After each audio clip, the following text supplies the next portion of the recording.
Derecho Administrativo, Unidad 1, Estado, Gobierno y Administración Pública. Es momento de abordar el estudio de la asignatura con una temática muy importante y necesaria para poder comprender el contexto o campo de aplicación del derecho administrativo dentro de nuestro sistema jurídico. A continuación, se abordarán los contenidos relacionados con el Estado, el Gobierno y la Administración Pública, términos que son utilizados como sinónimos por el común de las personas, pero que, en realidad, abarcan significados muy distintos y que usted como estudiante de Derecho debe comprenderlos para dominarlos con facilidad en el ejercicio de su futura profesión. Sin más demora, avance con la lectura de esta unidad. 1.1. Estado. La figura del Estado se encuentra presente en nuestras vidas y en las diferentes actividades cotidianas que realizamos, ya que no se puede obviar la relación Estado-ciudadano, que en estas últimas décadas ha cobrado suma importancia, más aún si se tiene presente que nuestro país hoy en día es considerado como un Estado constitucional de derechos y justicia. De igual manera, el Estado necesita del derecho administrativo para poner en movimiento toda su compleja estructura denominada administración pública y poder operar con el fin de lograr las metas estatales propuestas por el gobierno de turno para beneficio de la sociedad. Por tales motivos, es necesario realizar en primer lugar una aproximación teórica sobre su significado y desde diferentes puntos de vista. Flores y Moreno, 2004, al referirse al Estado, menciona que el Estado es la sociedad política y jurídicamente constituida dentro de un espacio físico y para fines comunes. Es la totalidad de la comunidad política, es decir, el conjunto de personas, gobernantes y gobernados, y las instituciones que integran la sociedad jurídicamente organizada dentro de un espacio físico.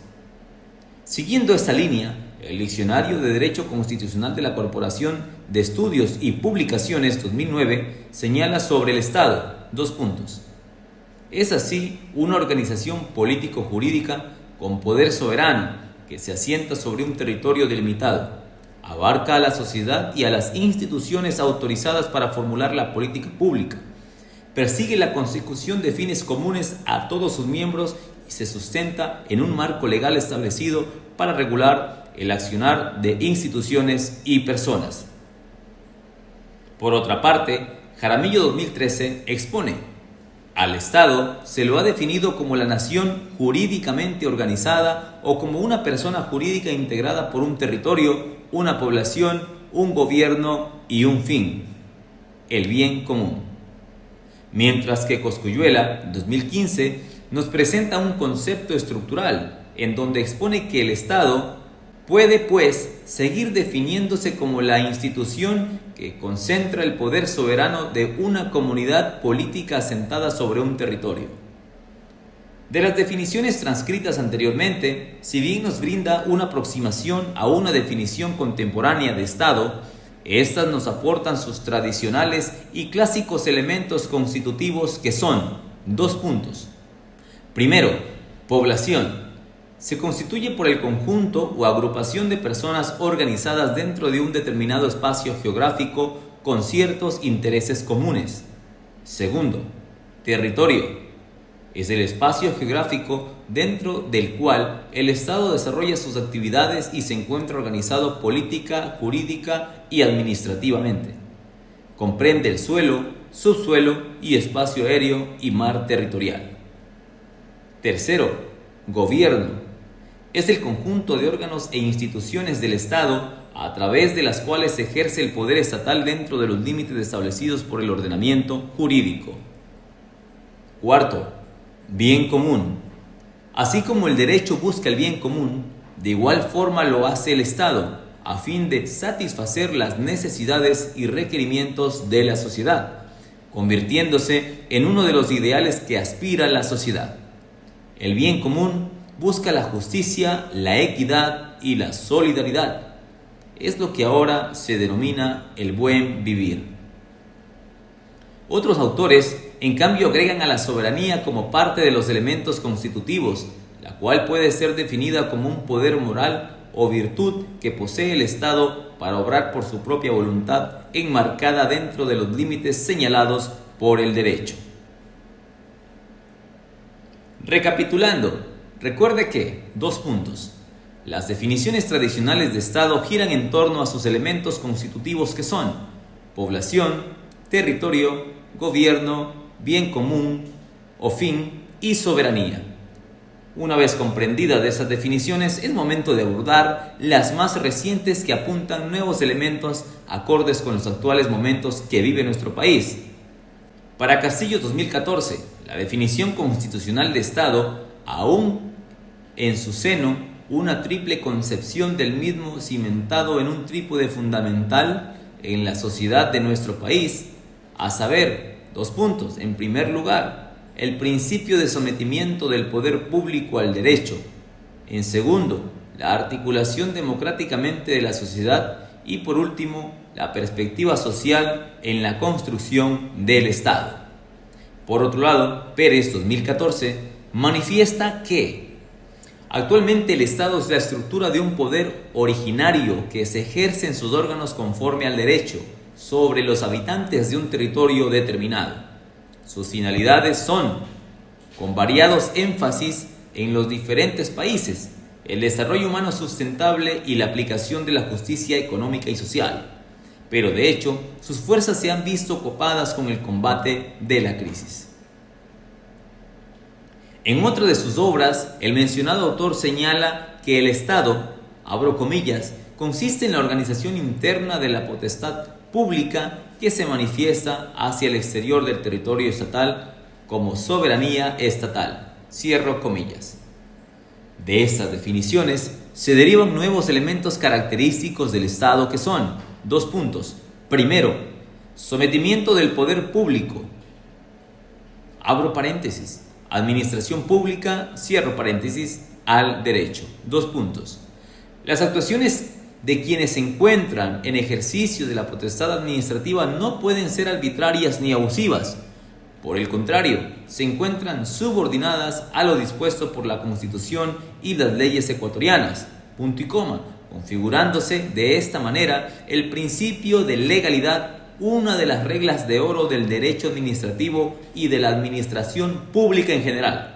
Este principio somete a todo el poder público al cumplimiento estricto del marco constitucional y legal vigente en nuestro país. Segundo, poder originario o poder constituyente originario.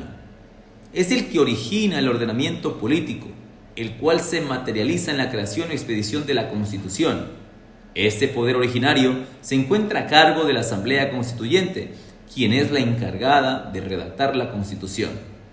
Aquí se debe tener presente que en la parte orgánica de la Constitución se estructura la figura del Estado a través de la clásica división de poderes.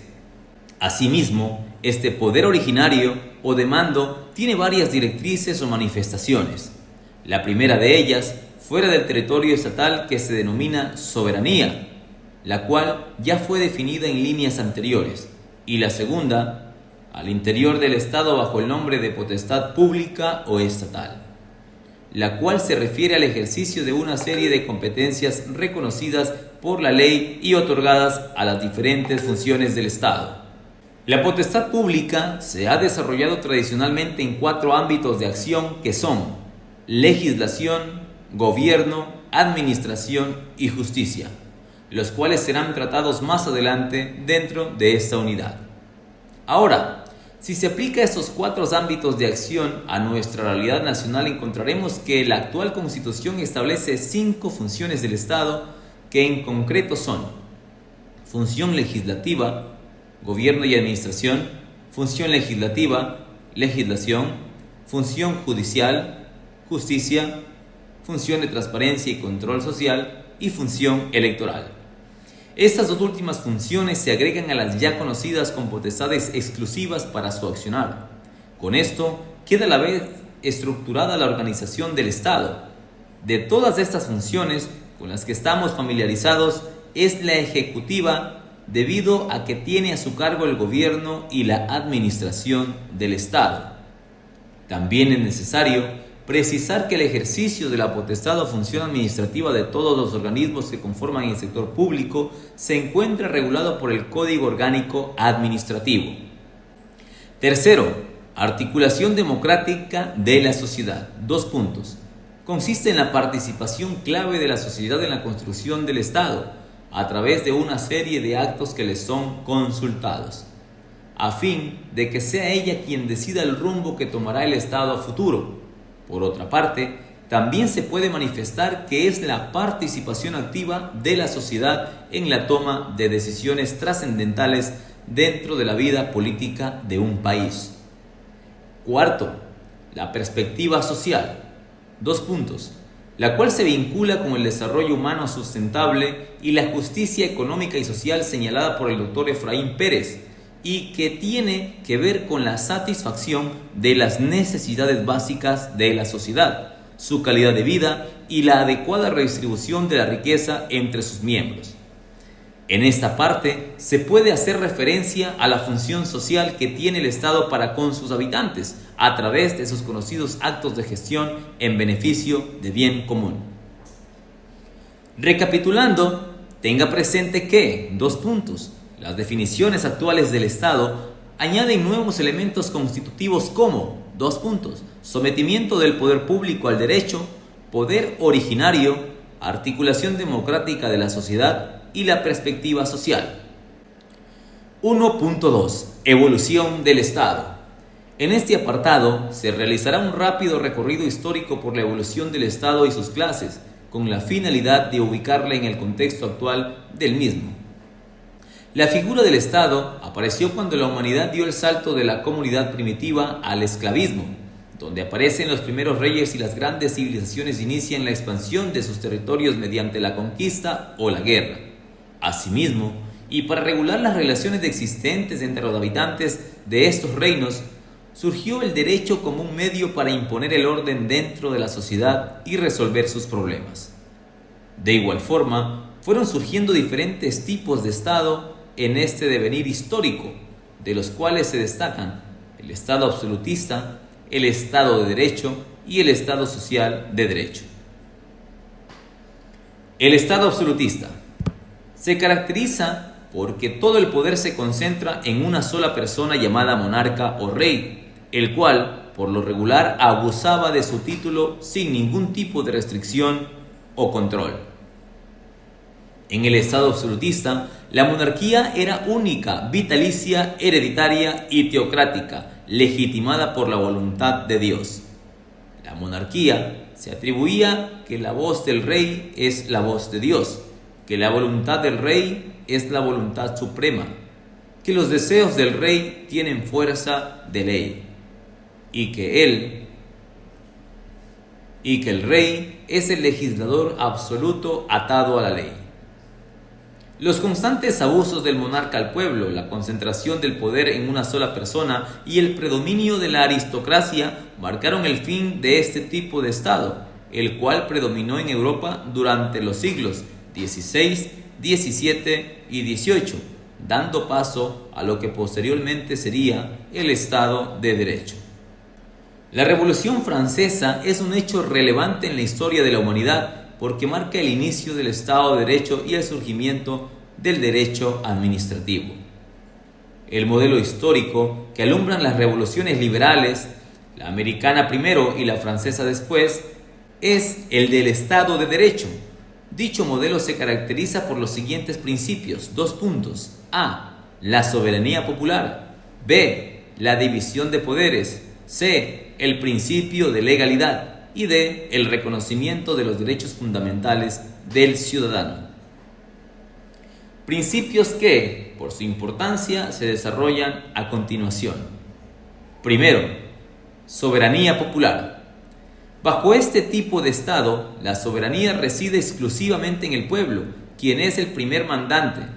En este sentido, el artículo 2 de la Constitución de la República del Ecuador 2008 recoge también este principio cuando señala que, 2 puntos, abro comillas, la soberanía radica en el pueblo, cuya voluntad es el fundamento de la autoridad y se ejerce a través de los órganos del control del poder público, y de las formas de participación directa previstas en la Constitución. Cierro comillas. La soberanía popular entraña en la clásica división griega de los sistemas políticos una democracia, literalmente poder del pueblo, y se opone a los sistemas de autocracia, aristocracia y teocracia, con las ricas variantes que tales sistemas han producido a lo largo de la historia. Pero la democracia que el Estado de Derecho impone tiene un contenido más rico que incluye los conceptos de libertad, igualdad, fraternidad o solidaridad y pluralismo político. Los primeros tres conceptos formaron ya parte emblemática de los principios revolucionarios franceses que a finales del siglo XVIII y se mantienen incólumes, mientras que el último se forjó más adelante. Pero los acontecimientos históricos del siglo XX han demostrado su absoluta necesidad para garantizar la democracia. Cosculluela, 2015. 2. División de poderes. 2 puntos. A fin de dar por terminado el absolutismo y evitar que el poder se concentre nuevamente en una sola persona, Montesquieu planteó la división de poderes en 3 funciones básicas. 2 puntos. Función ejecutiva, función legislativa y judicial, punto y coma, con la finalidad de, abro comillas, mantener un cierto equilibrio, fruto de un sistema articulado de contrapesos entre las distintas esferas del poder que se influencian recíprocamente, cierro comillas. La teoría de la división de poderes cobró en aquellos tiempos tanta trascendencia que fue incorporada en la Declaración de los Derechos del Hombre y del Ciudadano, 1789, en su artículo 16, al disponer que, 2 puntos, toda sociedad en la cual no esté establecida la garantía de los derechos ni determinada la separación de los poderes carece de constitución. Cierro comillas. Tal es la importancia de esta disposición que perdura hasta la actualidad y en la mayoría de estados alrededor del planeta, permitiendo una verdadera democracia política. Tercero, principio de legalidad. Sobre este tema ya nos referimos anteriormente y en este sentido nos ratificamos al señalar que bajo este principio la administración pública se encuentra subordinada a lo dispuesto en la Constitución y al marco legal vigente en un Estado, punto y coma, lográndose con ello el imperio de la ley con el fin de evitar arbitrariedades por parte de quienes ostentan el poder. De igual manera, este principio permite que un Estado adquiera la categoría de Estado de Derecho. Cuarto, reconocimiento de los derechos fundamentales. 2 puntos. Otro de los logros de la Revolución Francesa es el reconocimiento de las personas como ciudadanos y, en calidad de tales, otorgándoles una serie de derechos individuales o subjetivos y sociales inherentes a su naturaleza humana. Esos derechos son conocidos con el nombre de derechos fundamentales y hoy en día son reconocidos por casi todas las constituciones a nivel mundial, punto y coma, las cuales los han incorporado como parte de sus textos, logrando de esta manera su universalización y por ende su tutela por parte del Estado. De ahí que, con independencia del grado de protección que el derecho otorga a los distintos tipos de derechos públicos subjetivos, la idea esencial es que el ciudadano los tiene reconocidos y garantizados, punto y coma, que la acción pública no puede desconocerlos o violarlos, punto y coma, y que para su defensa el ciudadano puede acudir a los tribunales, que, en su caso, dictarán una sentencia condenatoria para la administración y obligarán a respetar o restablecer el derecho violado o a indemnizar convenientemente a su titular. Cosculluela, 2015. Posteriormente, en el siglo XIX surgió el Estado Social de Derecho, el cual se apoya en la, abro comillas, filosofía humanista, en la axiología de la personalidad y en los sólidos cimientos de la dignidad, la libertad, la igualdad y la solidaridad, cierro comillas, del ser en dimensión social y democracia y no en el individuo, considerado aisladamente en abstracto. Jaramillo, 2013. En este sentido, el Estado Social de Derecho desarrolla ampliamente los conceptos de solidaridad, dimensión social y pluralismo político o democracia, por lo que el Estado se encuentra en la obligación de garantizar y tutelar el cumplimiento de una serie de derechos que corresponden a la sociedad o a sus colectivos como tal, reemplazándose de esta manera el interés personal por el interés social a favor de toda la comunidad. El pluralismo jurídico también ha jugado un papel muy importante para el desarrollo de ese tipo de Estado, por cuanto permite una mayor participación democrática de la ciudadanía dentro de la vida política del mismo a través de los partidos políticos. A decir de Jaramillo 2013, el Estado social de derecho tiene origen, sentido, alcance y fin social. Su soberanía reside en el espíritu del pueblo, en el alma colectiva, en la conciencia jurídica popular, quien en el ejercicio del sufragio y en forma libre y democrática confiere mandato y poder a la autoridad pública para que respete y haga respetar la Constitución y las leyes de la República y administre con capacidad y responsabilidad al país. En este punto, hay estudiosos del derecho administrativo como Cosculluela 2015, quien señala que los principios esenciales del Estado de Derecho son los mismos que los del Estado social y democrático de derecho. La doctrina alemana ha consagrado el que denomina principio democrático para reflejar esa conexión última de todo poder con el pueblo, que es el titular de la soberanía, lo que ya había sido resaltado por la doctrina política clásica como esencia de los regímenes democráticos. Por otra parte, el principio democrático juega un importante papel en el plano de la participación ciudadana, que supone también una directa conexión de los poderes públicos, en este caso de la administración pública, con los ciudadanos. Por otra parte, el principio democrático juega un importante papel en el plano de la participación ciudadana, que supone también una directa conexión de los poderes públicos, en este caso de la administración pública con los ciudadanos. El modelo de Estado de Derecho exige incluso en la actualidad el reconocimiento de los llamados derechos sociales, y este es el único objetivo del término social. Advertir que también se reconocen derechos de este carácter. Con todo, consideramos que el Estado social de derecho no es un nuevo modelo histórico. Para hacerlo, se debería basarse en los principios distintos al Estado de derecho, ya que un nuevo modelo entierra al anterior, pero sí es una progresión evolutiva del propio Estado de Derecho, que impone la superación de la diferenciación absoluta entre Estado y sociedad, para permitir una más decidida acción conformadora de aquel sobre esta y una clara interpretación entre ambos conceptos. En igual forma, Castillo 2014, la concepción de Estado de Derecho va a dotarse de un contenido material que viene precisamente modelado por la consideración social del Estado. No basta, en este sentido, que el Estado respete y acate la ley.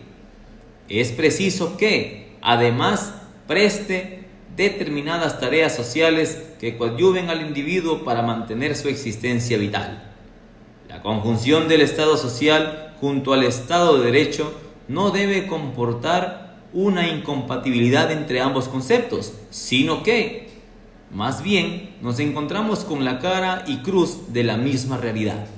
En este sentido, el Estado de Derecho contempla su caracterización con un componente material que viene representado por el Estado social. Por último, el principio de un Estado democrático se vincula necesariamente a la idea de soberanía nacional y se contrapone al Estado autocrático. En este sentido, el principio democrático se manifiesta en una distribución del poder estatal conforme a un orden establecido de competencias, cuyo sentido y justificación última se encuentran en el pueblo. Este principio democrático adquirirá su expresión última en el pluralismo jurídico que se manifiesta a través de los partidos políticos. Criterios con los que personalmente concordamos, ya que el Estado social y democrático de derecho en realidad puede ser considerado como una prolongación o evolución del Estado de Derecho. La Constitución Política de la República del Ecuador de 1998 reconoció a nuestro país como un Estado social de derechos hasta octubre del 2008, cuando entró en vigencia la Constitución de Montecristi, que trajo consigo una nueva figura de Estado, el Constitucional de Derechos, el cual, por su importancia y actualidad, será motivo de análisis en el siguiente apartado. 1.3. El Estado Constitucional de Derechos. Ahora es el momento de prestar atención a ese apartado, por cuanto le permitirá comprender la figura del Estado Constitucional de Derechos en su esencia, contado además con criterios provenientes de varios autores nacionales, con el ánimo de que usted tenga un amplio conocimiento del tema. El Estado Social de Derecho da paso al Estado Constitucional de Derechos, al cual nuestro país se incorporó en el año 2008, cuando se expidió la Constitución de Montecristi, la cual se basa en la corriente del neoconstitucionalismo, en donde priman los derechos de la persona, que es el eje sobre el cual giran todos los derechos, y el Estado es un garantista de los mismos. Nuestro país, al estar en un Estado constitucional de derechos, se convierte en un Estado garantista donde priman los derechos establecidos en la Constitución por encima de cualquier otra norma, frente a lo cual las autoridades deberán respetarlos y aplicarlos directa e inmediatamente, pero a la vez también establece un sistema de garantías que permite la tutela de los mismos ante cualquier posible amenaza que se suscite. Por tanto, nuestra Constitución contiene una serie de derechos, así como también las debidas garantías que vienen dadas bajo las figuras de acciones, siendo importante el distinguirlos para evitar confusiones. La actual Constitución contiene una serie de derechos a lo largo de sus 444 artículos en diferentes ramas del saber jurídico, tales como: 2 puntos, derechos del buen vivir, derechos de las personas y grupos de atención prioritaria, derechos de las comunidades, pueblos y nacionalidades, derechos de participación, derechos de libertad, etc. Asimismo, para garantizar y proteger esos derechos frente a cualquier vulneración, nuestra Constitución del 2008, en sus artículos 88, 89, 91, 92, 93 y 94, prevé una serie de garantías denominadas jurisdiccionales, que son: 2 puntos, acción de protección, acción de habeas corpus, acción de acceso a la información pública, acción de habeas data, acción por incumplimiento y acción extraordinaria de protección, respectivamente. Doctrinariamente, a los derechos y garantías constitucionales se los puede definir de la siguiente manera: 2 puntos. Derechos constitucionales. Estos derechos derivan de la esencia misma del ser humano y de su dignidad. Son anteriores al Estado y materializados a través de una serie de normas, con lo cual se establece su reconocimiento como derechos constitucionales. En nuestro país, hablar de derechos constitucionales es referirse también a los derechos fundamentales, dado que así lo señala nuestra Constitución en su artículo 11, numeral 6. Estos derechos, al ser preexistentes a la ley, no pueden ser restringidos ni desfigurados bajo ninguna forma por el legislador. Garantías constitucionales. Pueden considerarse como los mecanismos que la ley pone a disposición de las personas para que puedan defender sus derechos, reclamar y evitar la violación cuando corren peligro de ser conculcados o indebidamente restringidos, y por último, obtener la reparación cuando son violados. Trujillo, 1994. Son aquellos instrumentos que determinan la Constitución para asegurar el pleno ejercicio de los derechos establecidos en sus normas y para proteger al individuo cuando estos son afectados o vulnerados por cualquier autoridad o persona, lo cual trae aparejado consigo el respectivo resarcimiento por los daños causados. Así es como en nuestro país se configura el Estado Constitucional de Derechos y Garantías, y para completar su conocimiento, revise algunas críticas realizadas por nuestros estudiosos del derecho ecuatoriano. Benalcázar 2014, al referirse al tema en mención, señala: 2 puntos.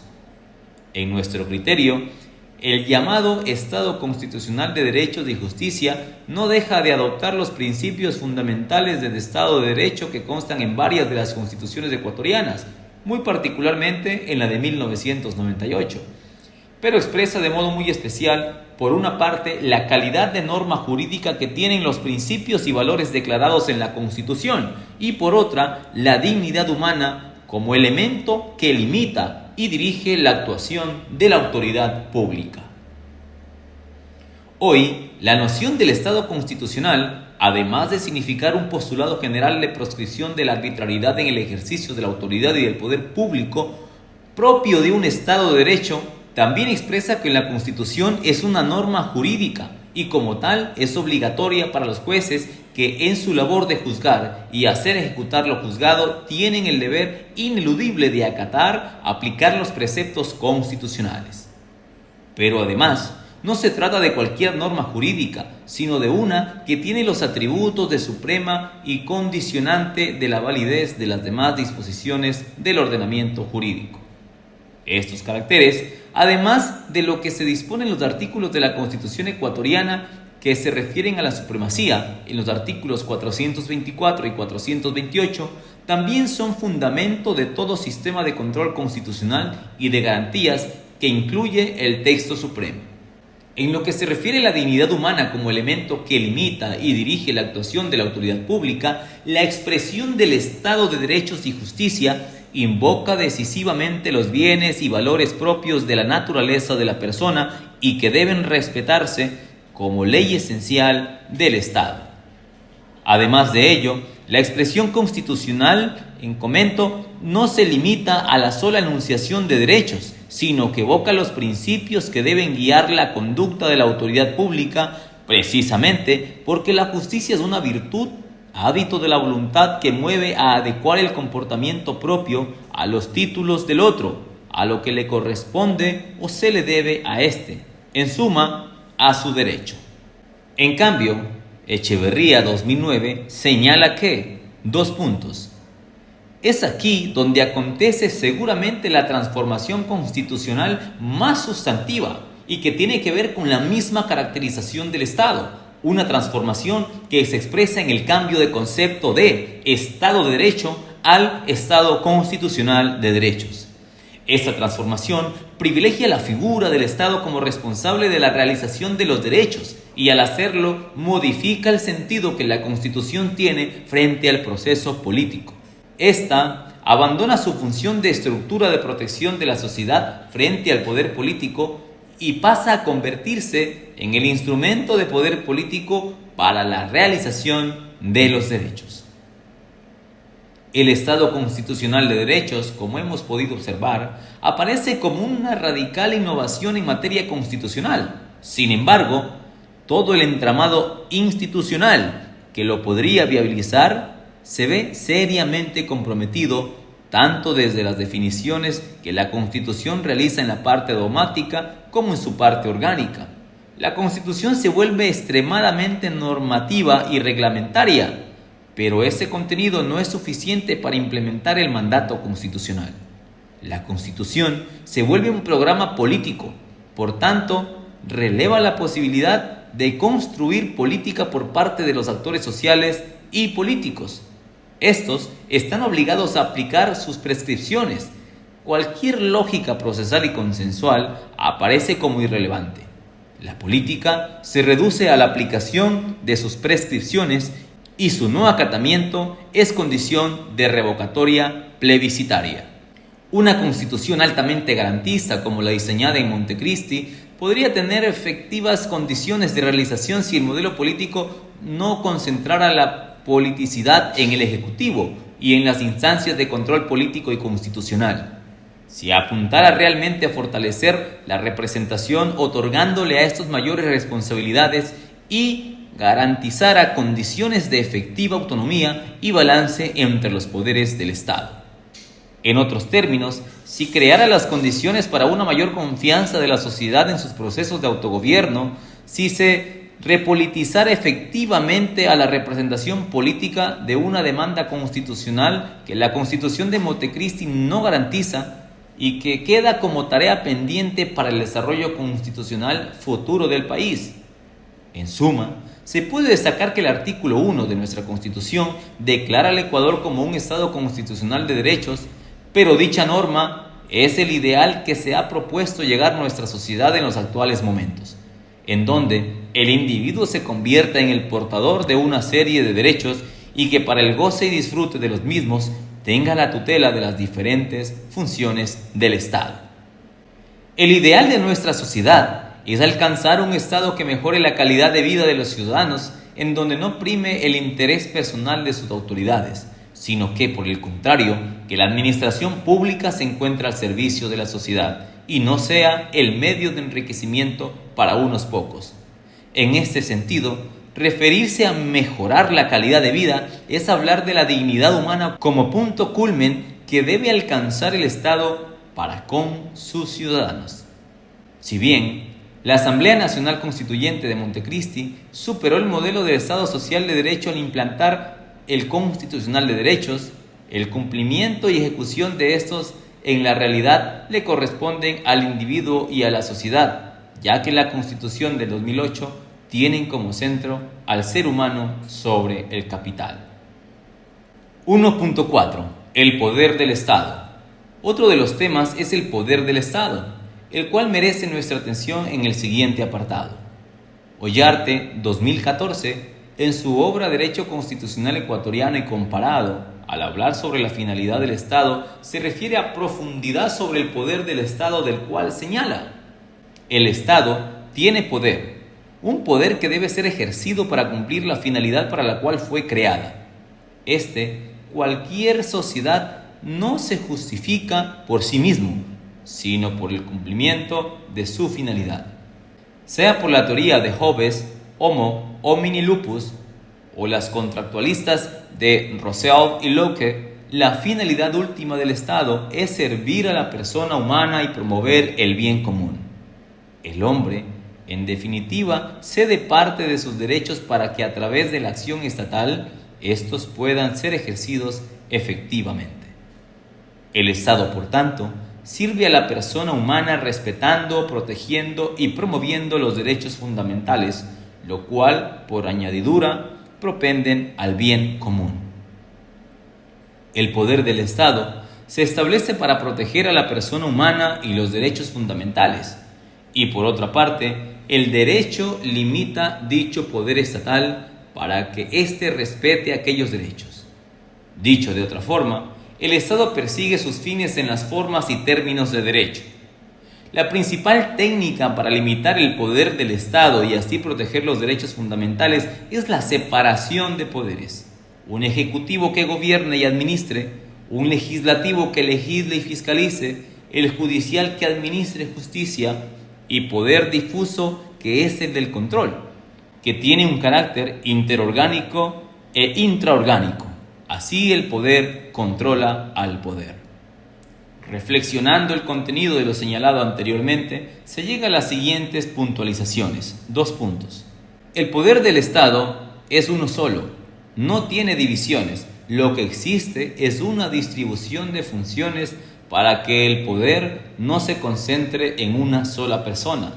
Y allí que en nuestro país existen las funciones ejecutivas, administrativa, legislativa, judicial, electoral y de transparencia y control social.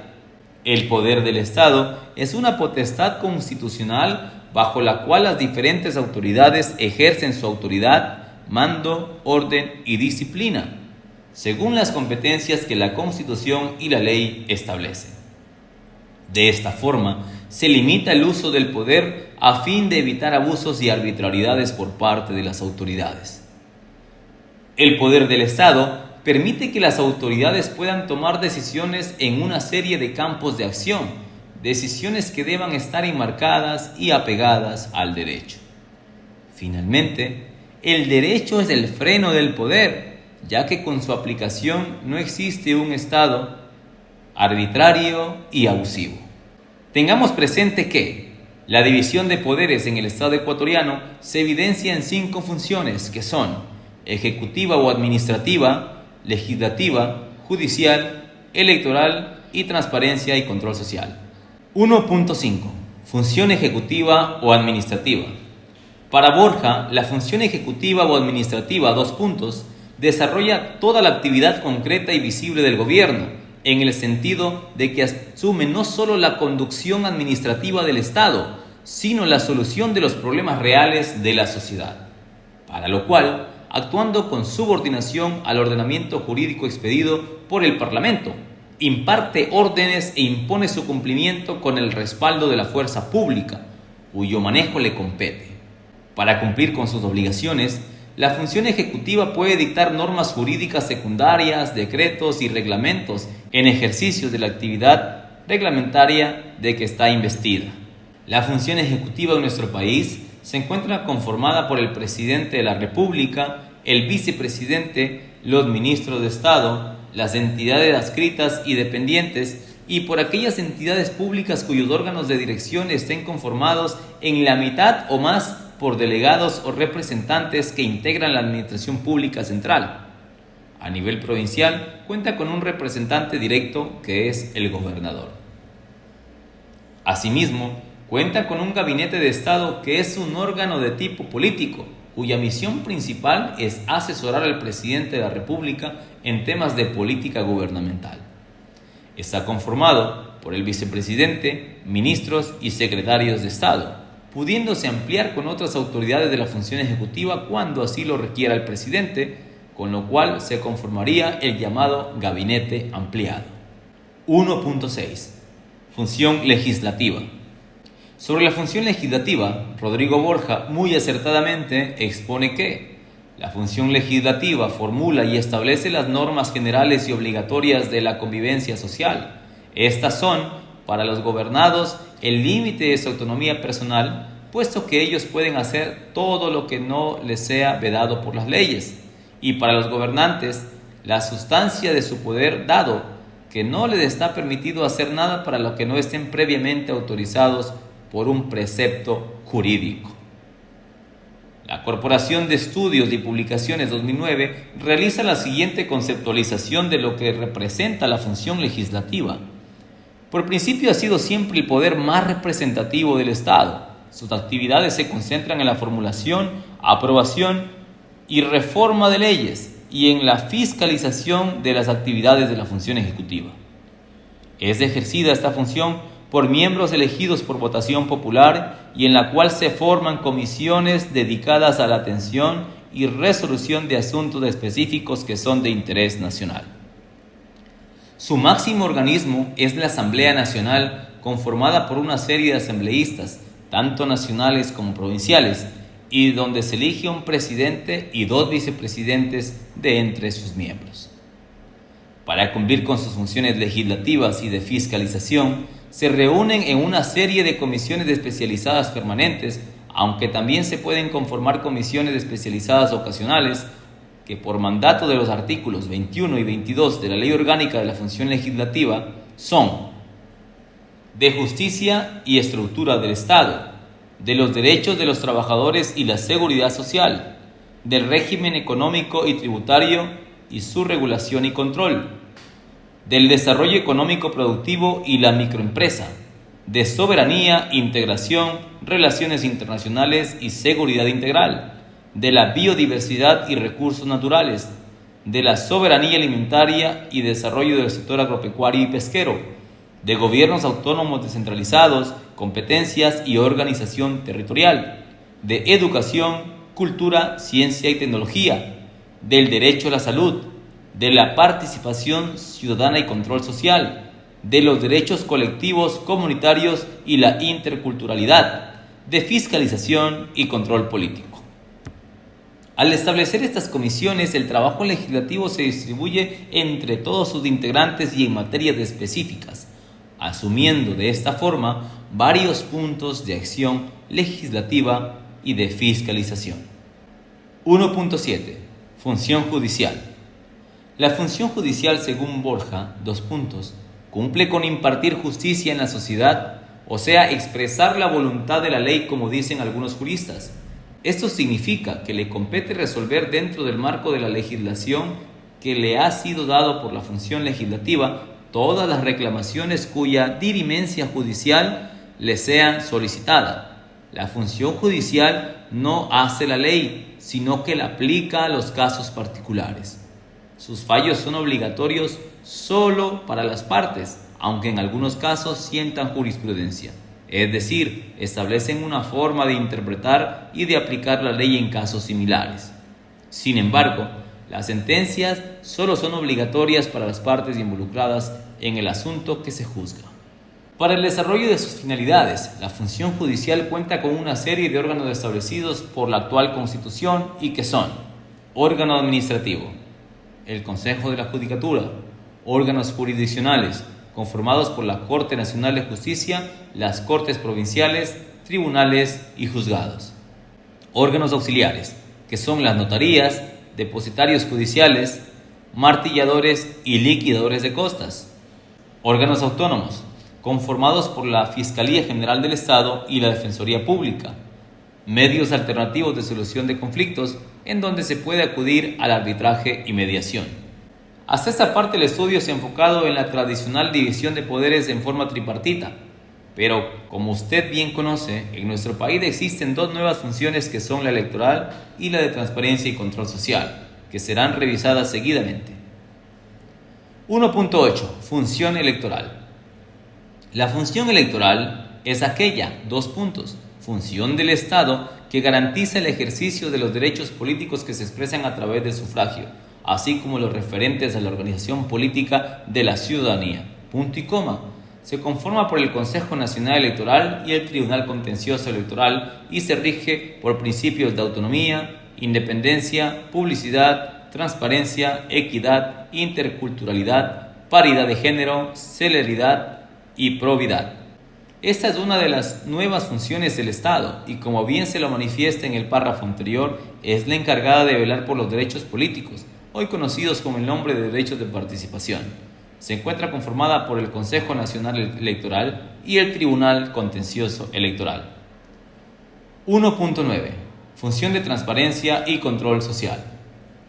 Es otra de las nuevas funciones del Estado y cuya misión principal es el promover e impulsar el control de las entidades y organismos que conforman el sector público, así como de aquellas personas naturales o jurídicas, públicas o privadas, que presten servicios o actividades de interés público, así como fomentar e incentivar la participación ciudadana en las actuaciones públicas de las autoridades, ya que el pueblo es el primer fiscalizador de las mismas. Por otra parte, tiene la misión de proteger el ejercicio y cumplimiento de los derechos de las personas y finalmente busca prevenir y combatir la corrupción en todas sus formas. Esta función del Estado se encuentra conformada por el Consejo de Participación Ciudadana y Control Social, la Contraloría General del Estado, la Defensoría del Pueblo, la Superintendencia de la Información y Comunicación, la Superintendencia de Economía Popular y Solidaria, la Superintendencia de Bancos del Ecuador, la Superintendencia de Control del Poder de Mercado, la Superintendencia de Compañías, Valores y Seguros. Las entidades antes mencionadas conforman un comité de coordinación que es el órgano de coordinación y articulación de esta función del Estado. Este comité de coordinación cuenta con su presidente, vicepresidente y secretaria técnica, los cuales son elegidos de entre los miembros de las entidades antes señaladas. Estas son las nuevas funciones del Estado ecuatoriano y en ese sentido puede profundizar su estudio con la lectura de los artículos 204 al 224 de la Constitución de la República del Ecuador. 1.10. Gobierno. En el apartado 1.1, que se refiere a los elementos constitutivos del Estado, se realizó un primer acercamiento a la figura del gobierno, pero en el presente apartado profundizaremos sobre el mismo y cómo opera en nuestro país. Al respecto, Cosculluela 2015 manifiesta que las funciones que incumben al gobierno se desprende que a este órgano se le reconoce la capacidad de liderazgo político de la acción pública, Lowenstein, poniendo bajo su inmediata dirección a la administración pública, que aparece como liderazgo organizativo sustancial del Estado. El gobierno es quien dirige la maquinaria operativa del Estado en cualquier orden, interior, exterior, civil o militar. Prescindiendo de la consideración jurídica de la administración pública, podemos afirmar que su esencia es la del ser un aparato organizativo a las órdenes del gobierno dispuesto para la satisfacción de los intereses públicos. Intereses públicos que les son definidos por las normas jurídicas y que deben cumplir con absoluta neutralidad u objetividad con eficacia y con sumisión al derecho. El autor antecitado nos brinda un aporte muy importante, ya que por una parte define el rol que tiene el gobierno dentro de un Estado y por otro su estrecha relación con la administración pública. En este sentido, el gobierno posee un liderazgo político o de mando dentro del Estado, con la finalidad de cumplir una serie de metas u objetivos que se ha propuesto y que se encuentran contenidas en los conocidos planes de gobierno, los cuales buscan el desarrollo de la sociedad en diferentes ámbitos o campos que se consideran prioritarios. Estos planes de gobierno varían dependiendo del tipo de gobierno que se encuentre en el poder y se materializan a través de las políticas públicas. En nuestro país, el gobierno se encuentra a cargo de la función ejecutiva y nuestro plan de gobierno se encuentra contenido en el Plan Nacional de Desarrollo 2017-2021, Toda una Vida, el cual gira en torno a 9 objetivos que buscan el desarrollo de nuestra sociedad ecuatoriana. Esto hablando del periodo actual de gobierno. Igualmente, nuestra Constitución 2008 en su artículo 1, inciso primero, destaca que nuestro país se gobierna en forma descentralizada, manifestando con esto que, a más del gobierno central, existen paralelamente otros niveles de gobierno conocidos como gobiernos autónomos descentralizados.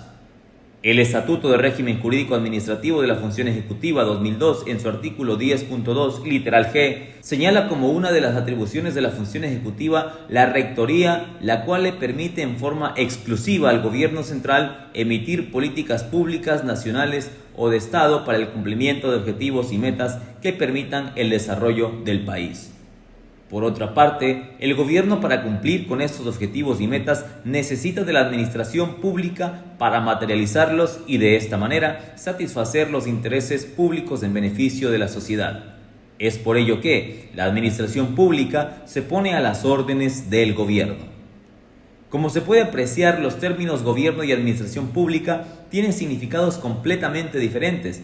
Mientras gobierno hace alusión a las potestades gubernativas del Ejecutivo, gobierno central, y de los gobiernos autónomos descentralizados, en cambio la administración pública es la continua actividad del Estado a través de sus órganos e instituciones, para cumplir sus fines a través de su aparataje institucional, el cual se haya sometido al ordenamiento jurídico. Recapitulando, recuerde que el término gobierno hace alusión a la capacidad de liderazgo político o de mando de la acción pública y colocado bajo su dirección a la administración pública. Comprendidos los términos de Estado y Gobierno, ahora corresponde continuar con los temas relativos a la administración pública, los cuales se desarrollan en los siguientes apartados. 1.11. Administración. Enfoque pluridisciplinar. Avanzando con el estudio de la asignatura, nos encontramos con un tema muy importante, como lo es la administración pública, ya que por este medio se garantizan las potestades gubernativas y la estructura jerárquica del Estado. En los actuales momentos, no se puede desconocer la vertiente no jurídica de la administración pública y el aporte que al respecto nos brindan las ciencias administrativas para definirla y conocer su campo de acción. Así, los premios Nobel de Economía, Combs y Reich 2007 manifiestan que el término administración es el proceso de diseñar y mantener un entorno en el que, trabajando en grupos, los individuos cumplan eficientemente objetivos específicos. Esta definición nos permite deducir que la administración es una ciencia general que se puede aplicar a todas las instituciones, tanto públicas como privadas, siempre y cuando persigan unos objetivos o metas. Mediante la administración se genera un proceso administrativo que viene a ser el camino diseñado para mantener y sostener un ambiente de trabajo con el fin de cumplir en forma eficiente los objetivos que se han planteado una institución u organismo, ya sean públicos o privados. Argumentando lo antes señalado, García 2015 manifiesta: vista la perspectiva no jurídica de la ciencia de la administración, resulta que su análisis se hace fundamentalmente desde los ámbitos de la ciencia política y de la administración. En este sentido, pueden sintetizarse fundamentalmente dos líneas de análisis científico. Primero, estudio ontológico de la administración, lo que es: su fin es conocer mejor su funcionamiento interno y su relación con los administrados. 2. Estudio deontológico de la administración, lo que debe ser: Su fin es valorar y mejorar su grado de eficacia respecto de los objetivos fijados, cuya definición puede estar orientada a la mayor eficiencia de la administración o a maximizar determinados valores sociales. Criterio que es acertado y que lo compartimos porque nos revela el ser y el deber ser que posee la administración pública. Una vez entendido este término, es el momento de avanzar en su estudio, centrando la atención en su objetivo y fines. El objeto de la administración es la satisfacción de las necesidades del conglomerado social, que por lo regular se manifiestan en la prestación de servicios públicos, los cuales deben estar enfocados con estricto apego a la Constitución y la ley. En cuanto a los fines que persigue la administración, se puede señalar que son el desarrollo económico, social y cultural de la sociedad y el bienestar o bien común de dicho conglomerado social. Una vez entendido el término administración, es necesario definir el término administración pública, cuyos contenidos se abordan en el siguiente apartado. 1.12. Administración pública y sus clases. Primero, es necesario definir el término administración pública, para lo cual acudiremos a la doctrina jurídica con el ánimo de comprender su alcance y luego obtener un acertado criterio personal sobre este tema de estudio. Para Osorio y Villarreal, por administración pública se entiende generalmente aquella parte del Poder Ejecutivo a cuyo cargo está la responsabilidad de desarrollar la función administrativa. De esta manera, la administración pública puede entenderse desde dos puntos de vista: uno orgánico, que se refiere al órgano o conjunto de órganos estatales que desarrollan la función administrativa, y desde este punto de vista formal o material, según el cual debe entenderse como la actividad que desempeña este órgano o conjunto de órganos. Con frecuencia, suele identificarse a la función administrativa como la actividad de prestación de servicios públicos tendientes a satisfacer necesidades de la colectividad. Haya, 2008, en su diccionario manifiesta que la administración pública se constituye como la principal actividad racional, técnica, jurídica y permanente ejecutada por el Estado para la planificación, organización, dirección, coordinación, control y evaluación del funcionamiento y prestación de servicios públicos, la parte estructural o física que los gestiona. Según Granja, 1999, la administración pública es la ciencia y arte a la vez que tiene por objeto el conocimiento y práctica de múltiples actividades o servicios ejercidos consciente e intencionalmente por los órganos administrativos y servidores públicos, en general, en razón del mandato o representación del Estado, para lograr diferentes fines en favor de la colectividad. Desde nuestra perspectiva, se define la administración pública como aquella compleja superestructura, parte orgánica, por medio de la cual se desarrolla la actividad administrativa, la parte formal del Estado. Asimismo, no se puede dejar de lado que esta actividad se relacione por lo general con la prestación de servicios públicos. Recapitulando, diremos que la definición de la administración pública en su contenido trae aparejado el término prestación de servicios públicos, debido a que su finalidad consiste en el bien común o colectivo de la población ecuatoriana a través de una estructura orgánica compleja y en diferentes campos de acción. Actualmente, la administración pública en nuestro país se constituye en un servicio a la colectividad y su manejo está bajo la responsabilidad directa del presidente de la República por mandato constitucional. Nuestro país, al gobernarse de manera descentralizada, permite que además del gobierno central existan gobiernos autónomos descentralizados, lo cual genera varias clases de administraciones públicas que son: Administración Pública Central. Es aquella que se encuentra bajo el mando del gobierno central y a cargo del presidente de la República como máxima autoridad de la función ejecutiva. Se encuentra dotada de personalidad jurídica única para el cumplimiento de sus fines y con independencia de su organización interna. La Administración Pública Central comprende toda aquella actividad política, jurídica y técnica, interior y exterior del Estado en administración civil y militar, de acuerdo con las normas constitucionales y legales planificadas, jurídica y técnicamente para el cumplimiento de sus fines, esto es, la ejecución de los servicios públicos y satisfacción de las necesidades sociales. En términos generales, tiene personalidad jurídica única, características que gozan o son partícipes de los órganos que dependen o son adscritos a ellas, ordenados jerárquicamente. a más de tener personalidad propia para el ejercicio de las competencias que le fueren asignadas, ejercida jerárquica e imperativamente por el presidente de la República en forma directa o a través de sus ministros o delegados, inclusive la potestad reglamentaria. Los órganos y autoridades de la Administración Pública Central que conforman la función ejecutiva se hallan sometidos a la jerarquía del Presidente de la República y a la de los respectivos ministros de Estado, y cuyos actos se imputan a la República, conceptuada como personificación del Estado.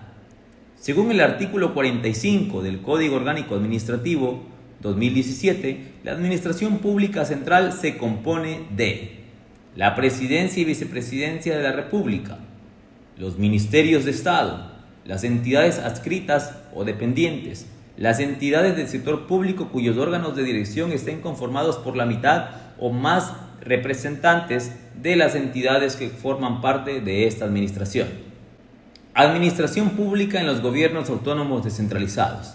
Es aquella que se encuentra a cargo de los diferentes gobiernos autónomos descentralizados de nuestro país, es decir, los consejos regionales, los consejos provinciales, los consejos municipales, los consejos metropolitanos y las juntas parroquiales, todos ellos dotados de autonomía política, administrativa y financiera para el ejercicio de sus competencias.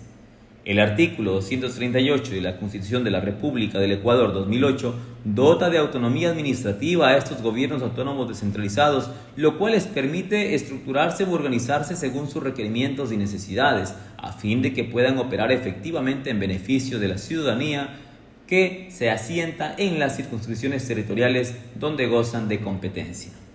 1.13. Personalidad jurídica de la Administración Pública.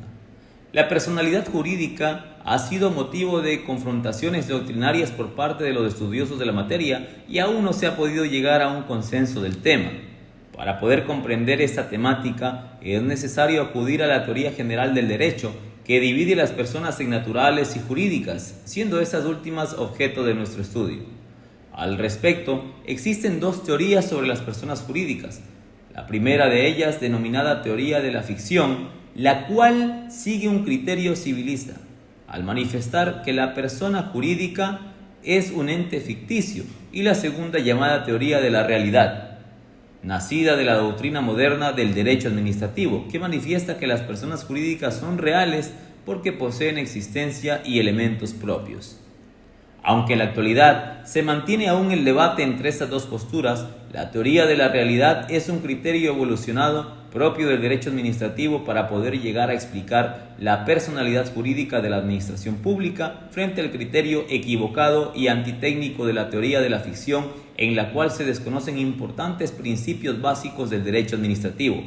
Por lo tanto, la personalidad jurídica puede ser definida como la atribución de derechos y obligaciones a otros sujetos que no son seres humanos, con lo cual se convierten en sujetos de derecho ya sea por disposición constitucional o legal, como es el caso del Estado y sus entidades.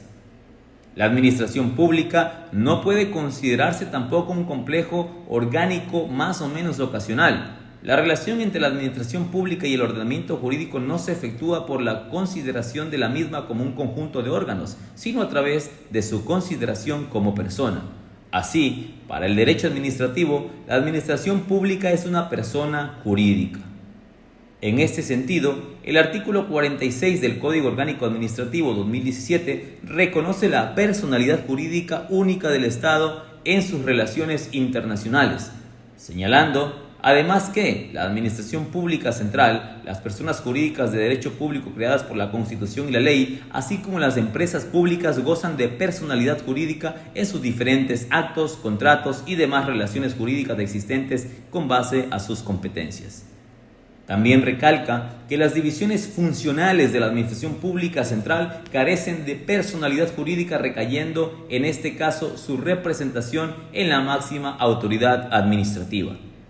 En cambio, los artículos 47 y 48 de este mismo cuerpo legal se refieren a la representación legal y jurisdiccional de las administraciones públicas, respectivamente, correspondiendo la primera a la máxima autoridad administrativa de la entidad pública y la segunda al Procurador General del Estado en aquellas administraciones públicas carentes de personalidad jurídica. En el caso de los gobiernos autónomos descentralizados, el Código Orgánico de la Organización Territorial, Autonomía y Descentralización 2017, CODAT, en sus artículos 30, 40, 53, 63 y 83, reconoce la personalidad jurídica de derecho público de los gobiernos autónomos regionales, provinciales, municipales, parroquiales, rurales y distritos metropolitanos, respectivamente. Pretender optar a estas alturas por una clasificación de orden civilista sobre las personas jurídicas sería un gran error. Por ello, es conveniente enfocar la clasificación acorde a las personas jurídicas de derecho público, según varios criterios doctrinarios que nos aportan nuevos conocimientos en este campo.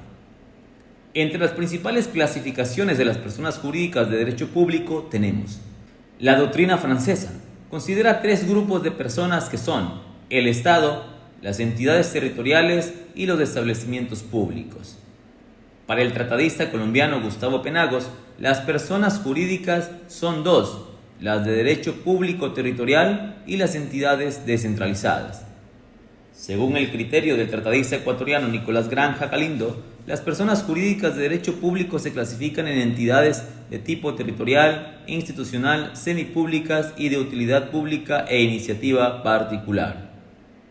Como se podrá evidenciar, actualmente en nuestro país la clasificación realizada por Penagos es la que se ajusta a lo dispuesto en el Código Orgánico Administrativo. 1.14. Principios de la Administración Pública Ecuatoriana. Es momento de estudiar un nuevo tema referente a la administración pública. Esta vez es el turno de los principios que sustentan a la misma, pero para esta ocasión analizaremos aquellos principios bajo los cuales se asienta la administración pública ecuatoriana, tanto a nivel constitucional como legal.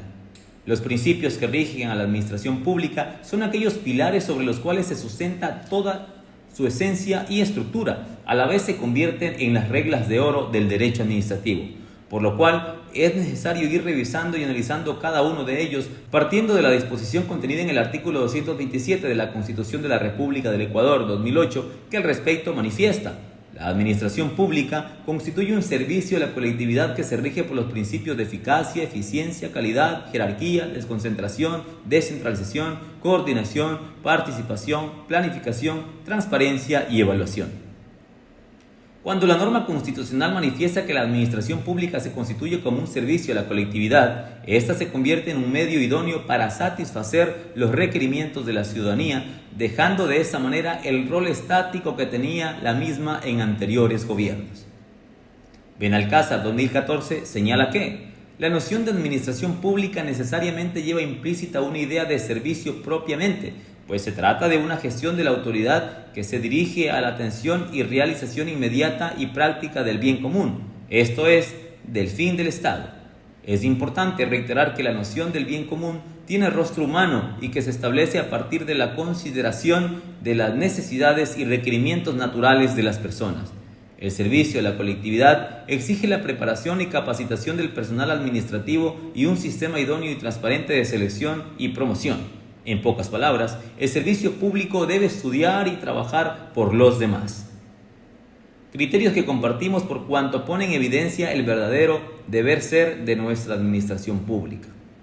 La administración pública ecuatoriana en los actuales momentos se sustenta en 11 principios constitucionales que son: primero, principio de eficacia; segundo, principio de eficiencia; tercero, principio de calidad; cuarto, principio de jerarquía; quinto, principio de desconcentración; sexto, principio de descentralización; séptimo, principio de coordinación; octavo, principio de participación; noveno, principio de planificación; décimo, principio de transparencia; onceavo, principio de evaluación. A continuación, analizaremos brevemente cada uno de estos principios. Principio de eficacia o eficacia administrativa, que se puede definir como la capacidad operativa que tiene la administración pública para cumplir sus funciones, competencias y objetivos, haciendo uso del menor tiempo posible a fin de evitar molestias y demoras a los administrados.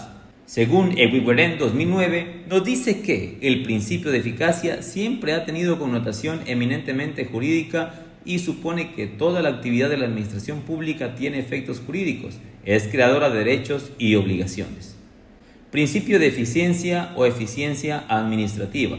Consiste en la capacidad racional y técnica de la administración pública para optimizar sus diferentes actuaciones con la mínima utilización de sus recursos.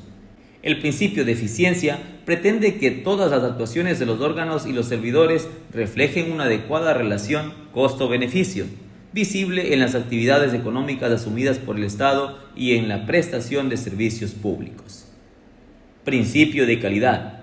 Este principio podría ser definido como la plena satisfacción de las necesidades y expectativas de los administrados por parte de la administración pública a través de los diferentes trámites, bienes y servicios públicos puestos a consideración de los mismos. Principio de jerarquía. Este principio sienta las bases del poder jerárquico al interior de la administración pública y consiste en la relación de tipo dependiente o subordinada entre el superior jerárquico y el servidor subordinado puesto a sus órdenes. Principio de desconcentración. Es la transferencia o delegación de poderes decisorios al interior de un órgano público donde se mantiene una relación jerárquica. Esta transferencia o delegación también puede darse a otras dependencias territoriales del mismo órgano público. Este principio pretende que las funciones cuya actividad pueda desarrollarse en toda la geografía como la ejecutiva, no obstante mantengan la jerarquía que les es propia, efectivamente se acerque al ciudadano, de modo que sea la administración la que vaya a él y no él que deba ir a aquella. Principio de descentralización. Es el traspaso definitivo de competencias de un órgano público a otro dotado de personalidad jurídica de derecho público, pudiendo operar en razón del territorio en forma funcional o institucional. Principio de coordinación. Es la fijación de medios y sistemas de relación al interno de las entidades e instituciones públicas en el ejercicio de sus funciones, de tal forma que permitan la reciprocidad en la información, la homogeneidad técnica y la acción conjunta de las acciones, funcionarios y servidores públicos de todo nivel, con el fin de lograr un resultado que englobe o integre las actuaciones parciales efectuadas previamente por la administración pública. Esta tiene el deber de coordinar acciones para el cumplimiento de sus fines y para hacer efectivo el goce y ejercicio de los derechos constitucionales. Las acciones de una administración no pueden considerarse aisladas del resto de administraciones, cualquiera sea su rango u ubicación, con la finalidad de coadyuvar unas con otras en el logro de los fines del Estado. Principio de participación. Este principio permite que la ciudadanía de manera individual o colectiva participe en la toma de ciertas decisiones de las diferentes instituciones y entidades del sector público, convirtiéndose en una línea de actuación posible y lícita en el marco de un Estado democrático, pero en absoluto un precepto constitucional directamente obligatorio y de eficacia genérica.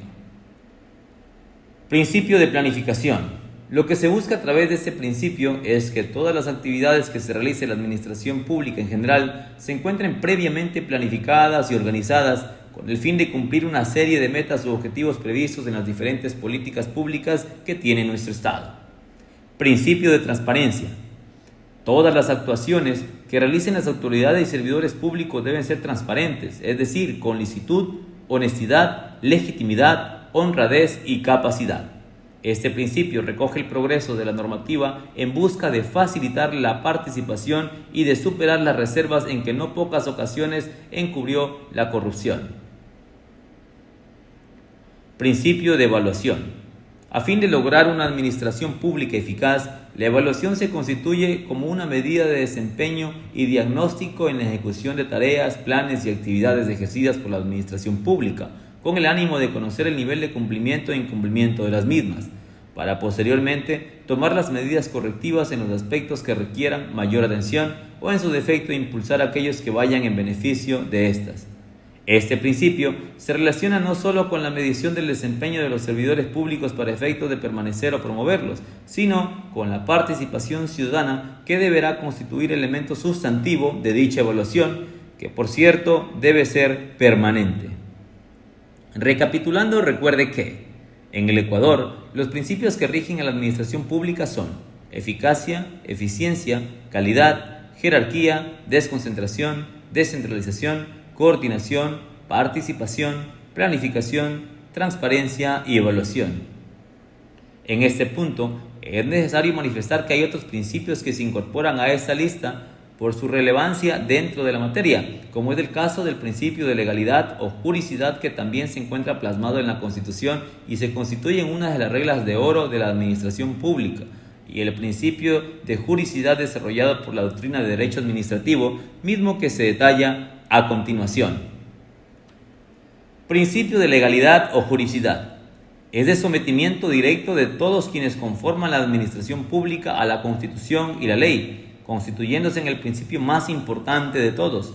Mediante este principio, se presume de derecho que la voluntad administrativa se encuentra limitada, regulada y guardando concordancia con el ordenamiento jurídico hasta que judicialmente no se demuestre o declare lo contrario. Este principio se encuentra recogido en el artículo 226 de la Constitución de la República del Ecuador. Principio de legalidad. Es el primer principio de derecho administrativo que se encuentra constitucionalizado, es decir, que nace de la Constitución y se encuentra expresamente señalado en disposiciones, lo cual es de vital importancia porque convierte en un soporte principal para la administración pública en especial y para los ciudadanos en general. Asimismo, goza de supremacía constitucional como resultado de la actual concepción constitucional que vive nuestro país, ya que se debe recordar que vivimos en un Estado constitucional de derechos y justicia. De allí que el actuar de la administración pública se encuentra limitado por el sometimiento a la Constitución y luego a lo que dispone la ley. Mediante el principio de legalidad o juricidad se presume de derecho que la voluntad administrativa se encuentra delimitada, regulada y guardando concordancia con el ordenamiento jurídico hasta que judicialmente no se demuestre o declare lo contrario. Hay que recordar que esta voluntad se exterioriza a través de las actuaciones de la administración pública y por ello debe guardar sometimiento al orden jurídico establecido. Por otro lado, como existe una presunción de derecho, esta solo será desvirtuada mediante una declaración judicial favorable, en la cual se demuestre que la administración pública obró en forma contraria a la Constitución y a la ley. Actualmente, este principio goza de mucha amplitud, es decir, que la administración pública, además de estar sometida a la Constitución y a la ley, también se halla supeditada a la juricidad de sus actuaciones o actos. De allí que el principio de legalidad tome también el nombre de principio de juricidad. Recapitulando, tenga presente que el principio de legalidad se constituye como la primera regla de oro en el actuar de la administración pública ecuatoriana, ya que por intermedio de las actuaciones de aquella se enmarcan y subordinan a lo expresamente señalado en la Constitución y la ley. Principio de juricidad: lo que no está permitido se entiende que está prohibido, referido exclusivamente para la administración pública. El Código Orgánico Administrativo 2017, en su libro preliminar, también hace referencia a los principios antes señalados bajo la denominación principios generales, adicionando a estos principios los de responsabilidad, proporcionalidad y buena fe, que a continuación serán materia de análisis. Principio de responsabilidad. Este principio se relaciona con la responsabilidad extracontractual del Estado, la cual conlleva el pago de una indemnización por los daños causados a las personas por parte del Estado como consecuencia de la falta o deficiencia en la prestación de algún servicio público o por acciones u omisiones de los servidores públicos o personas naturales o jurídicas que actúen en ejercicio de alguna potestad pública por delegación del Estado, sus dependientes, controlados o contratistas. Principio de proporcionalidad.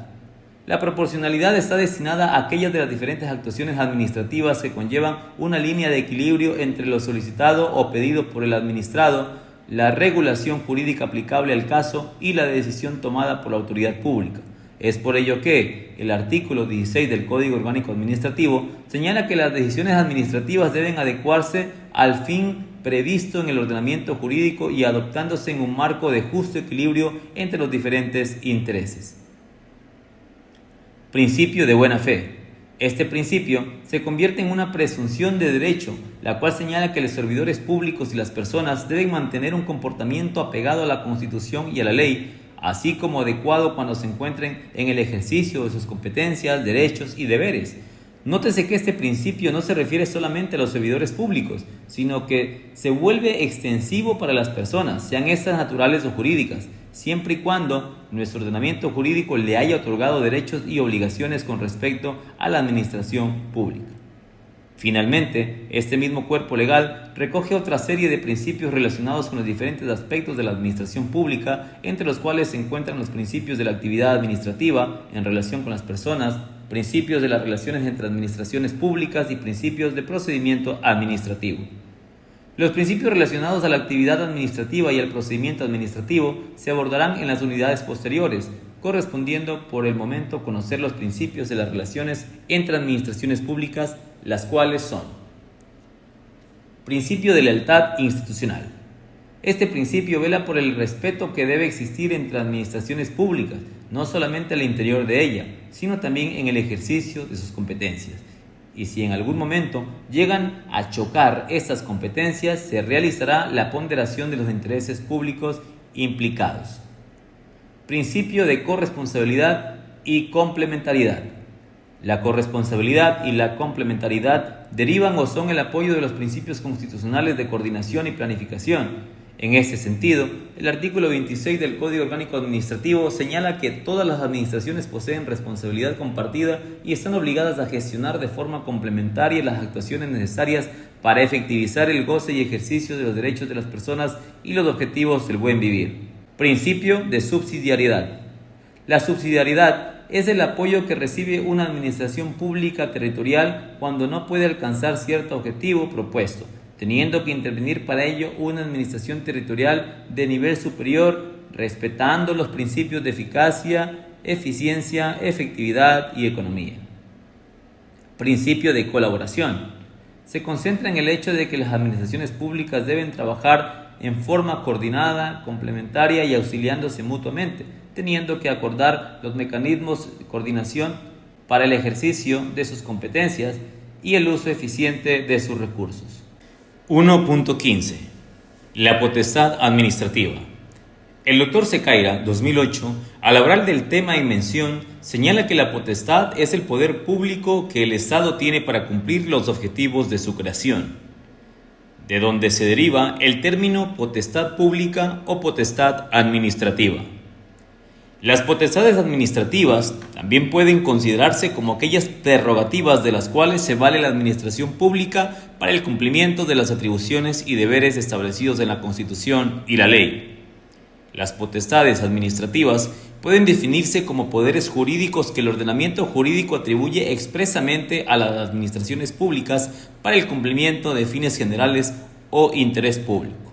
Estos poderes sitúan a la administración pública en una posición de supremacía que la faculta para constituir, modificar o extinguir situaciones jurídicas unilateralmente, incidiendo en la esfera jurídica de los administrados, a los que en uso de estas prerrogativas pueden imponer obligaciones o limitaciones a sus derechos. Estas potestades tienen las características de ser unilaterales, irrenunciables, imprescriptibles, intransferibles e inalienables. Esta potestad se despliega a lo largo de la administración pública en una serie de categorías que son: primero, potestad jurisdiccional. Esta se relaciona con las diferentes competencias otorgadas a la administración pública en relación al territorio, tiempo, materia y grado. Segundo, potestad de decisión. Es la facultad soberana que posee el representante constitucional o legal de un órgano de la administración pública para poner en práctica el principio de autoridad y resolver por medio de órdenes o instrucciones problemas relativos a su investidura. Tercero, potestad de mando. Es la aplicación del principio de autoridad que posee la administración pública para asegurar el cumplimiento de las diferentes tareas asignadas a los servidores públicos. Cuarto, potestad ejecutiva. Es la facultad que tiene la administración pública para hacer efectivos sus actos dentro de la esfera de su competencia. Quinto, potestad reglamentaria.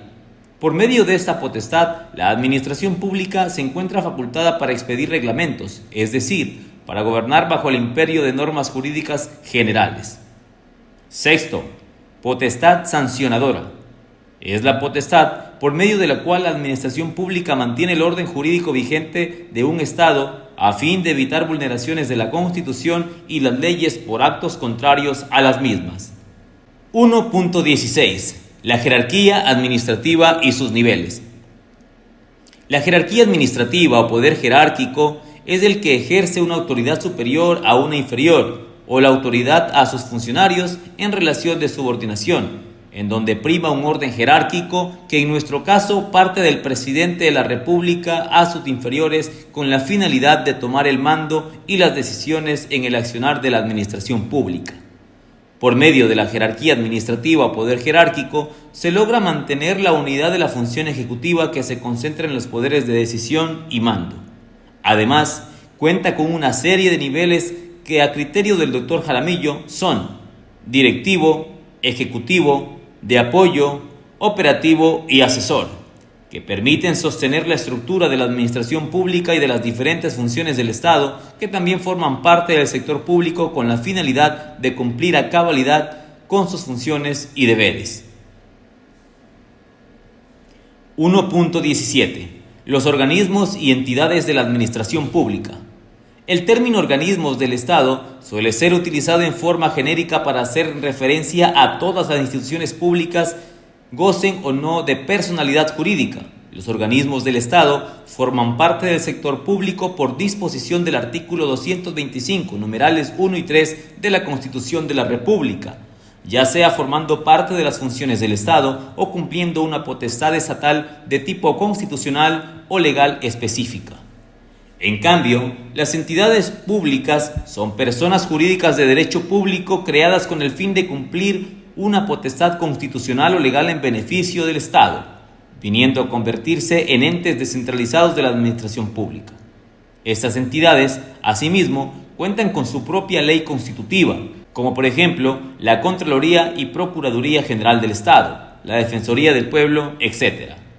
En nuestra legislación, el Código Orgánico Administrativo distingue las figuras del órgano administrativo y entidad administrativa, señalando que la primera de ellas es la unidad básica de organización de las administraciones públicas, mientras que la segunda es considerada como un conjunto de órganos administrativos con una única misión o finalidad institucional.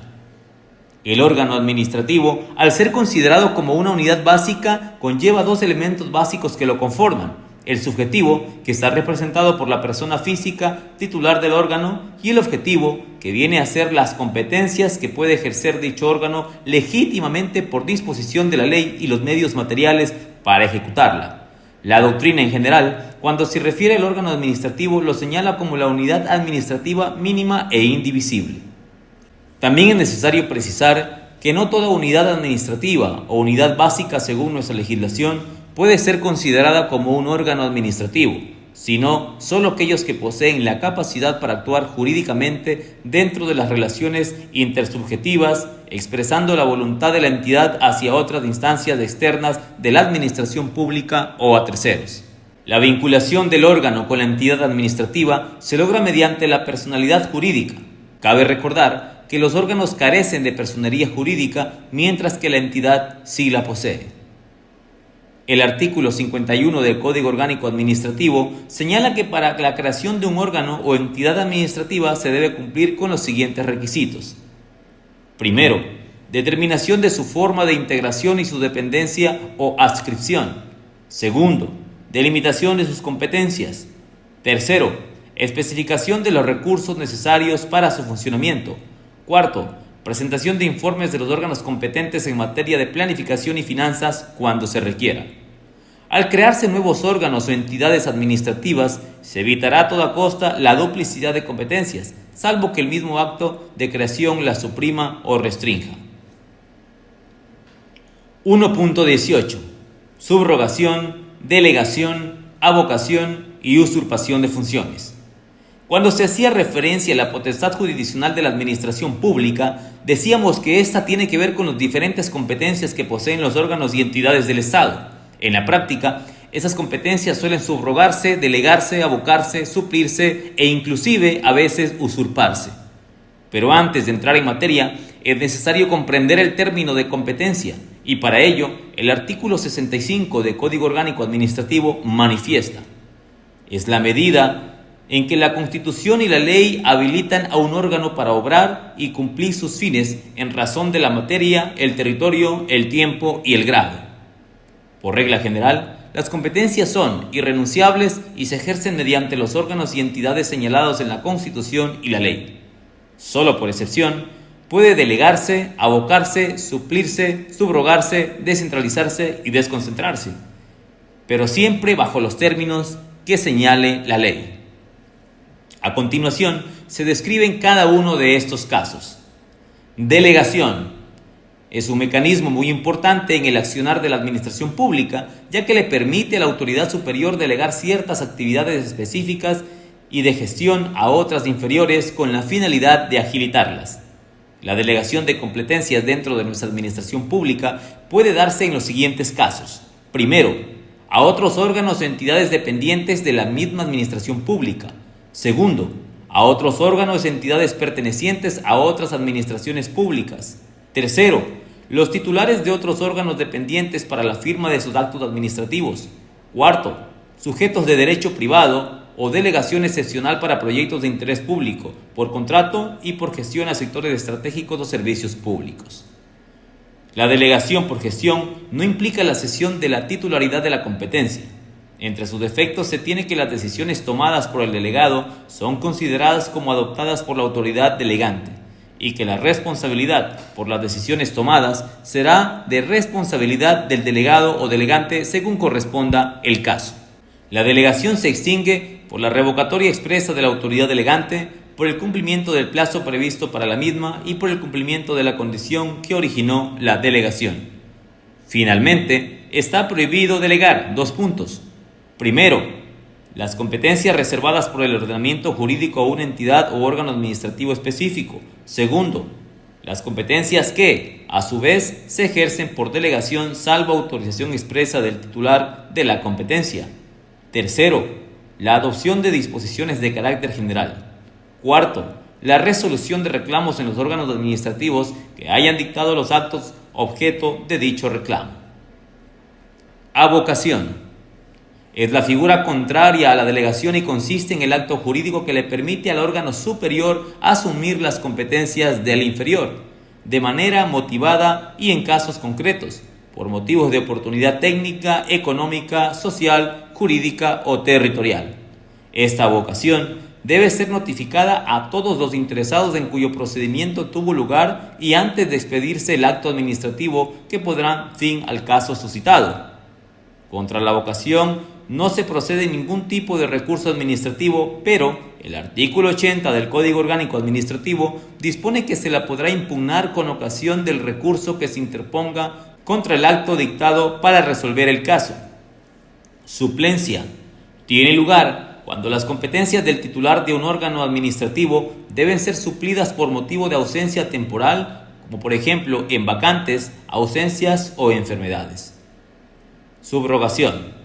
Consiste en la acción de asumir las competencias del órgano administrativo por parte del jerárquico inferior ante la ausencia del jerárquico superior. Por ejemplo, ante la ausencia del gobernador de la provincia de Loja, el jefe político del cantón Loja será quien le subrogue a este.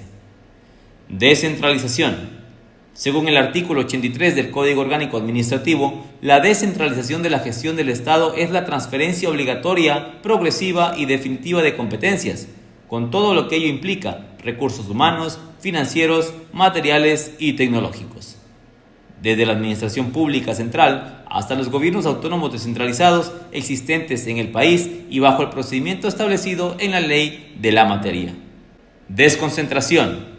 La desconcentración puede resumirse en el traslado o traspaso de funciones desde el nivel central de una administración pública hacia otros niveles inferiores o dependientes de la misma, manteniendo la primera la responsabilidad por su ejercicio. Usurpación. Es la arrogación de funciones de un servidor público sin ser competente para ejercerlas, lo cual conlleva una vía de hecho en donde sus actuaciones son inexistentes jurídicamente y sancionadas penalmente. 1.19. El proceso administrativo y sus etapas. Cabe destacar que este aporte viene dado desde el campo de las ciencias administrativas. El mismo puede aplicarse a los organismos y entidades públicas, dada su importancia y su fácil manejo. El proceso administrativo, también conocido con el nombre de enfoque operacional o de proceso, en sí pertenece al campo de la ciencia de la administración, pero se lo utiliza tanto en el sector privado como público, y consiste en poner en práctica una serie de conocimientos para relacionarlos con las actividades que cumple una determinada institución diariamente, es decir, es la serie de pasos lógicos al anterior de una institución con la finalidad de cumplir o ejecutar una actividad. Si decimos que el proceso administrativo es una serie de pasos lógicos, es necesario conocerlos en su forma más pura para comprender la vinculación que tiene con nuestra administración pública. Las etapas del proceso administrativo son: primero, planeación; segundo, la organización; tercero, la integración de personal; cuarto, la dirección; quinto, el control; y sexto, la evaluación. Seguidamente será una referencia a cada una de ellas. La planeación consiste en el procedimiento que implica la selección de misiones y objetivos y de las acciones para llevar a cabo las primeras y alcanzar los segundos. Requiere tomar decisiones, esto es, elegir entre alternativa de futuros cursos de acción. La planeación se puede dividir en planificación estratégica o planificación operativa. La primera destinada a cumplir y satisfacer las metas generales que se han propuesto una institución u organización, mientras que la segunda indica la forma en cómo se puede aplicar los planes estratégicos en las actividades diarias o cotidianas de la institución u organización. Materializando esta primera etapa, la encontramos en los planes, programas, proyectos y procedimientos o actividades. Planes que en la administración pública son de tipo estratégico por lo general, dotándolos de una visión y misión, valores, objetivos, políticas, estrategias, metas e indicadores de gestión. La organización. Esta etapa tiene como pilar fundamental el diseñar y sostener el sistema o estructura de funciones de una institución y consiste en identificar, clasificar y agrupar una serie de actividades para asignárselas a un administrador dotado de autoridad para supervisarlas, ya sea en forma vertical, de superior al inferior, o horizontal por departamentos, dentro de la estructura organizacional. La organización comprende ciertas etapas que pueden clasificarse en distribución de funciones, coordinación y supervisión, atendiendo al concepto antes mencionado. En la parte práctica de esta etapa, las principales formas de organización administrativa en nuestro país son: 2 puntos: la centralización, la descentralización, la concentración y la desconcentración. Asimismo, los tipos de organización administrativa pueden ser lineales, funcionales y lineofuncionales. Para llevar a cabo la tarea de la organización en la administración pública es necesario contar con una serie de órganos, siendo el de mayor jerarquía el presidencial, pero sin olvidar que existen las demás funciones del Estado, las cuales también poseen sus órganos y su estructura se refleja a través de los conocidos organigramas u orgánicos funcionales. La integración de personal es la siguiente etapa del proceso administrativo y consiste en seleccionar y reunir al personal competente para ocupar los diferentes cargos o roles dentro de la estructura de una organización o institución, así como también reúne los elementos materiales, económicos y técnicos para cumplir sus objetivos o metas. Está muy ligada con la etapa de la organización. En la práctica a esta etapa se le conoce con el nombre de administración de recursos humanos o talento humano. La dirección es la etapa más importante de este proceso y comprende la realización efectiva de todo lo planificado mediante un poder de mando que posee el administrador, gerente o ejecutivo a través de una serie de decisiones que las puede realizar personalmente o mediante delegación, a la vez que evalúa el cumplimiento efectivo de estas órdenes impartidas. Los principios de autoridad, mando, orden, instrucción y comunicación rigen en forma específica para la misma, convirtiéndose en pilares fundamentales para el manejo de la administración pública. Las decisiones que toman las autoridades públicas son expresiones de la voluntad soberana, mismo que se origina en la Constitución y la ley. Señalan el camino que debe cumplir la autoridad al momento de impartir órdenes a sus subordinados. En este sentido, hay decisiones o actos administrativos que causan estado, es decir, que son firmes, inamovibles e irrevocables en sede administrativa y solo podrán impugnarse contenciosa administrativa. El control es otro de los pasos a realizarse dentro del proceso administrativo y se encuentra ligado con la planeación. Podría definirse como 2 puntos: la fase del proceso administrativo que mantiene la actividad organizacional dentro de los límites tolerables al compararla con las expectativas. Estas expectativas se pueden establecer implícita o explícitamente en función de los objetivos, planes, procedimientos o reglas y reglamentos que se aplican en un ambiente dinámico bajo circunstancias cambiantes, por lo que pueden variar de manera esencial. En la realidad ecuatoriana, esta actividad de control se halla a cargo de la Contraloría General del Estado, organismo técnico especializado del sistema de control, fiscalización y auditoría del Estado, creado por mandato constitucional, al igual que la Procuraduría General del Estado, que en cambio se encarga de controlar los actos y contratos de las instituciones y organismos del sector público, así como la representación legal del Estado. Otros organismos que también ejercen actividades de control son las superintendencias en sus respectivas materias, tales como bancos, compañías, telecomunicaciones de información, entre otras. La Corte Constitucional y la Asamblea Nacional también ejercen este tipo de actividades en cuanto al control de la constitucionalidad y la fiscalización de los actos del poder público respectivamente.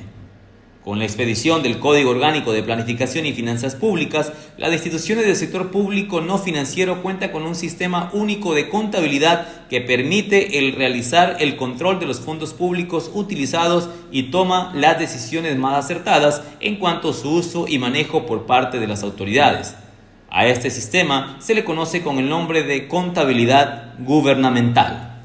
Finalmente, la última etapa de este proceso es la evaluación, la cual es esencial para una administración eficaz. En ella debe medirse el desempeño tanto en el cumplimiento de metas y planes como de los administradores en cuanto tales. Esto es, qué tan aceptablemente ejercen las actividades administrativas más importantes. Con lo señalado en el párrafo anterior, la evaluación al interior de la administración pública debe ser integral, es decir, desde los planes, metas u objetivos, así como del personal que labora en ellas, y sin olvidar que esta debe ser periódica, con el ánimo de ir mejorando procesos y corrigiendo errores.